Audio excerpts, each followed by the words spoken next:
কার্জিকায় বানানোর জন্য সবার প্রথমে যেটা আমাদের করতে হবে সেটা হচ্ছে পুর। তো পুর বানানোর জন্য আমাদের এখানে লাগবে কাঁচা বাদাম, ভাজা ছোলা আর ভেলি গুড়। ভেলি গুড় বলতে যেটা মোটা গুড় হয় সেটা, সেগুলোকে একসাথে মিক্সড করে মিক্সিতে গুঁড়ো করতে হবে।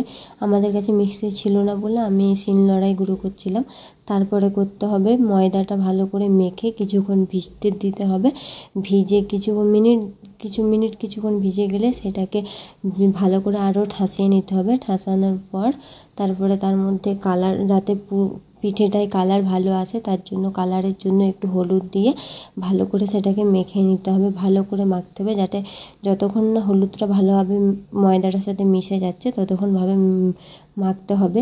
মাখা হয়ে গেলে সেটাকে একদম ছোট্ট করে লুই কাটতে হবে। ছোট লুই, একদম ছোট, খুব বড় না, হাতে প্রচুর লুচির যে লুইগুলো হয় না তার থেকেও ছোট লুই কাটতে হবে। তো আমার এখানে লুই কাটা হয়ে গেছে, আর কিছুটা আর গুঁড়ি আমি রেখে দিয়েছি ময়দা মাখা, সেটা পরে লুই কাটবো। একসাথে কাটলে কী হয় বলো তো, শুকিয়ে যাবে, সেই জন্য একসাথে কেটে রাখা যাবে না, ওই জন্য একটুখানি কেটে রেখেছি, পরে ওটা কাটা হবে।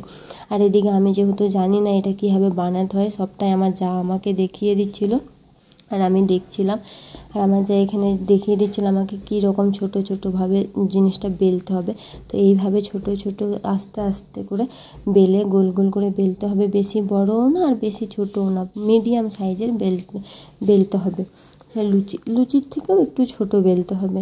এভাবে সবগুলো বেলে নিতে হবে। আমাকে আমার যা দেখিয়ে দিচ্ছে আমি দেখছি সেটাই, এভাবে সবগুলো বেলে নিতে হবে। বেলা হয়ে গেলে ওটা হাতের চেটোর মধ্যে ধরে তার মধ্যে পুর দিয়ে খুব সুন্দর করে ডিজাইন করে ওটাকে ঢাকতে হবে। আর তোমরা সেই পিঠে বানাবার যে ঢাকনাগুলো পাওয়া যায় সেগুলোর মধ্যেও কিন্তু এটা করতে পারো।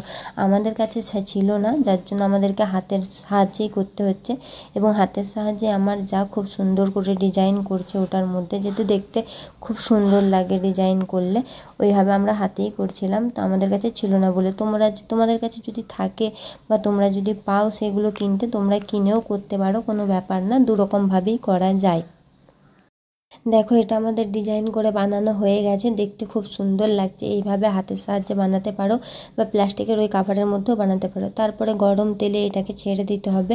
যখনই গরম তেলে এলে দুপাশে এগুলো ভালো করে লাল করে ভেজে নিতে হবে। ভাজা হয়ে গেলে তুলে নিতে হবে। তারপরে তুমি সাজিয়ে গুজিয়ে রেডি করে সার্ভ করে দিতে পারো সাউথ ইন্ডিয়ান কার্জিকায়। দেখতে কতটা সুন্দর লাগছে তাই না?